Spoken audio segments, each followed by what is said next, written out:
Hi, I'm here for Vogue, less than 73 questions. Who are you? JJ. Oh, this is for me. JJ, piss off. Hi, Vogue. Hi, Emily. How are you? I'm good, thank you. How are you? I'm great. Is it okay if I ask you a few questions about your up-and-coming production?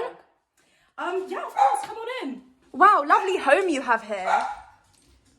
Thanks. This is actually where my production was filmed at. No way, really? This is my dog. Oh, cute dog. Yeah, it was. Nice. So, tell me, what's your production about? Well, it's basically a rom-com story about this teenager going through a classic teenage heartbreak experience, but I won't say much else. I don't want to spoil it. Don't worry. I don't want any spoilers either. Seems like an interesting narrative, though. What audience do you think it would be aimed at? I'd say teenagers to young adults from 16 to 25. How so? Well, it would be aimed at teenagers because I feel like the way it depicted the teenage perspective to be very relatable, and also with how the teenagers watching realise their toxic habits. And young adults? Honestly, I feel like they just find it comedic because they're watching a very naive teenage girl over-dramatically mourning breakup whilst doing adult things, like drinking wine to soak up the pain, for instance. Yeah, we've all been there, haven't we? Yeah, we have. Should we head to my office? Sure. So, what would the psychographics for your film be? Probably mainstream. Cool. And what is it about your production psychographics that are aimed at a mainstream audience? I'd say solely through its genre, as I feel like romantic comedies have been something that the industry has been lacking a lot lately. People miss those classic romantic comedies of the early 2000s, like Bridget Jones or How to Lose a Guy in 10 Days, and I think bringing back that essence that audiences loved so much definitely aims at a mainstream audience. Totally. Who doesn't love a rom-com, right? Exactly. What else aims at mainstream audiences?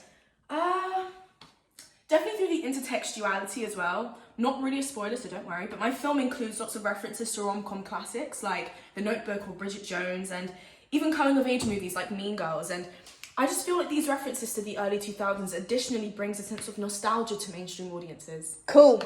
Yeah, also, the film just radiates this feeling of comfort too through its relatability, providing this sense of companionship for viewers who need a little reminder that they're not alone and we all go through the same hardships and have questionable coping mechanisms sometimes. Like, I feel like it really calls out to audiences like this. Wow, well, it seems like you've really thought about how this film will engage audiences. I'm really excited for its release. Oh, thank you. Wait, so this is your office, right? Oh my god, yeah, sorry, I didn't even give you a tour.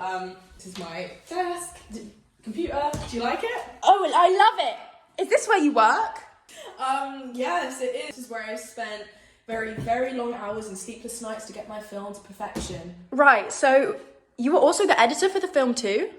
Yeah, I was. I tried to be as independent with this film as possible, as I feel like being director as well as editor allowed me to be in as control with this film as possible and helped me to portray my creative vision effectively without any complications. I really wanted to push the boundaries and create this production in a way that would be 110% me. That's amazing. So in terms of its release, can you give any details? I can't give out a specific date just yet. Not even a tease? No, not at the moment, I'm afraid. I just want the information to come out in its own gradual timing, with no leaks or spoilers. Ah, that's fair enough then. Oh my god, sorry, I didn't even ask if you wanted anything. Do you want a glass of water or something? Haha, it's all good. Probably just a glass of water? Yeah, alright, coming up, right, follow me. Oh, tell me though, how do you plan on marketing your film? Well, I'd most likely market it on social media platforms to start off with, since social media is now such a prevalent thing in today's society. It's also much more accessible and completely free of charge, meaning a more sustainable and cheaper distribution tactic. Smart thinking. So you're definitely aiming to target audiences worldwide? Yeah, absolutely. As an aspiring director distributing my film for the first time, I want to ensure it catches the audience's eye and will further garner recognition for my work and hopefully give a boost in the industry. So what kind of social media are you thinking about for your marketing? Probably TikTok or Instagram Reels to post certain snippets of some of the most captivating scenes, and YouTube to publish a teaser trailer. Here's your water, by the way. Wait. Oh.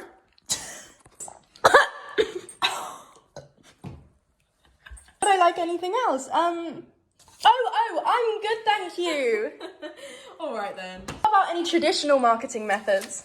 Oh, I mean, I definitely love to be billboard advertisements, but that would be me being a little too ambitious. No, don't say that. No, it's true. Billboards and above-the-line marketing is mainly prioritized for major productions, but I'm an independent filmmaker, so it's a lot more difficult to market to that extent. Let's say your film was supported by a major film production company. What would be your ideal way to market your project? I mean, anything possible. Billboards, posters, even DVDs, Blu-ray, etc. Literally anything physical that can grab audiences' attention, even when they're just walking down the street. Totally. I mean, you could still definitely get to that point, no? I mean, technically I could, but it would take a lot of work, time, and support. Of course. And how would you distribute your product? Well, since this production is made independently, I'll start off by sending it off to local, national, and international film festivals to provide opportunities for networking, feedback, and most importantly, exposure! Of course. Would you distribute to cinemas too? Oh, absolutely. Most importantly to independent cinemas like Art House, Everyman, BFI, since they all support independent productions. Ah, I see. And what about after the theatrical window has closed? Well, after the theatrical window has closed, I definitely begin distributing it onto streaming platforms such as Amazon Prime, iTunes, Google Play, YouTube, and hopefully Netflix and Disney Plus, but that would be my dream. Lovely kitchen you have here too. Were any scenes supposedly filmed in here? Oh yeah, plenty. I mean, for a lot of the film, she's stuck at home like a hermit. She's constantly using her domesticity as a form of hiding and seclusion from her problems of the outside world. Actually, this very island counter that you're standing in front of is where she's first spotted in the opening scene as she stalks a boy on Instagram. Ah, spoilers. Oh, sorry, I got too carried away. It's okay, haha. Do you think that the setting that your film is based at aims at certain audiences too? Totally. I mean, if there was a film based in a more working class borough of London, for instance, it would attract audiences of C2DE audiences. What demographics would you say yours is aimed at then? Well, my production is filmed more throughout the main central part of London, as well as northwest London, which are more predominantly middle class and upper middle class areas. So I'd say it stereotypically aims at ABC1 audiences, but honestly, I just want audiences of all demographics to feel connected to it. That's amazing. I love how you're aiming your film to attract anyone of any social class. Exactly. I don't believe that the entertainment industry should be narrowed down to a certain audience. I believe all audiences should be allowed to indulge in any form of entertainment possible. Wow, you're incredibly inspiring. Oh, that means so much to me. Thank you. Oh my god, is that the time? I've got a meeting. Don't worry, you get to your meeting. I think we've got everything we needed. Perfect. Well, thank you so much again. I'll walk you out. Actually, I've got a gift for you. Oh, really? Yeah. A gift? Yeah, just follow me. Here. This is a magazine issue that a very dear friend of mine just launched. Worn? And you're the cover? Yeah. But it says you're an influencer. Okay, let's go. Oh. Thank you so much, Vogue. Just go. Okay, Just bye. go. Bye. Bye, thanks so much.